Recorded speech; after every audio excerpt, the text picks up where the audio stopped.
وصلت بعد ذلك إلى روديغار. بعض الهدوء الذي ربما يسبق الكلاسيكو ولا يحتاج إلى أن نقول العاصفة. الله على بيلينغهام، الله على فينيسيوس، يتقدم حتى الله.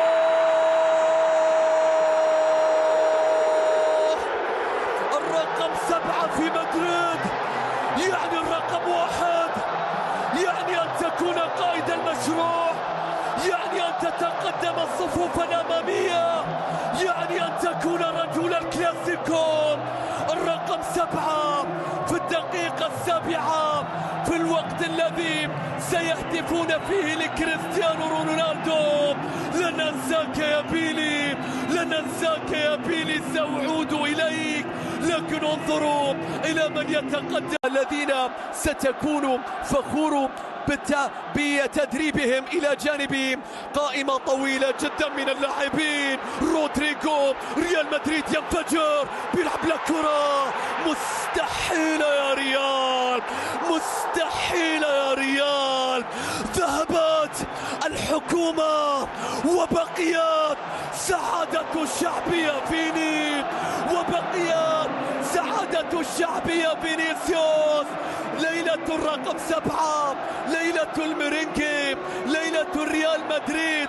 10 دقائق فقط كانت كافية لإعصار هذا الملكي لهدفين لانفجار أبيض. شوف الكرة، شوف رودريغو، شوف رودريغو، شوف رودريغو، شوف رودريغو. الانطلاق، دفاع البارسا يقع في المحظور. الكرة البينية، بدري وكان بدري مرة، وصلت الكرة إلى بالدي. هذه هي بارسا. الكرة تصل إلى كوندوغان، إلى بالدي، عرضية، لكن روديغار، والكرة تصويبة مستحيل. يا رب، لم يعد ما يكفي من الذخيرة. فلتكن الضحية قيمة، فلتكن الرصاصة بهدف. الكلاسيكو السوبر يعيد لنا الهدف السوبر، يعيد لنا الهدف السوبر. ليفاندوفسكي يسجل تقليص الفارق بالنسبة لمصلحة برشلونة. شوف الكرة بعد أكثر من 20 نقلة، تمريرة، الكرة تسقط والبارسا يقف، الكرة تسقط وليفاندوفسكي يقف. برشلونة يعدل، برشلونة يقلص النتيجة، تصبح النتيجة 2-1 في هذه القمة.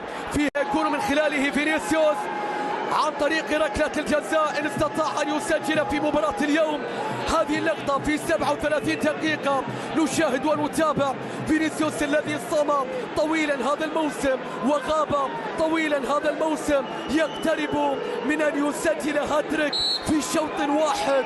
فيني سيتقدم من علامة الجزاء. فينيسيوس، الله، لم يكن رجل المناسبة، بل المناسبة بأكملها، بل المناسبة بأكملها. السوبر، فينيسيوس يسجل الهدف الثالث. السوبر، فينيسيوس يسجل الهاتريك في شوط واحد. بالنسبة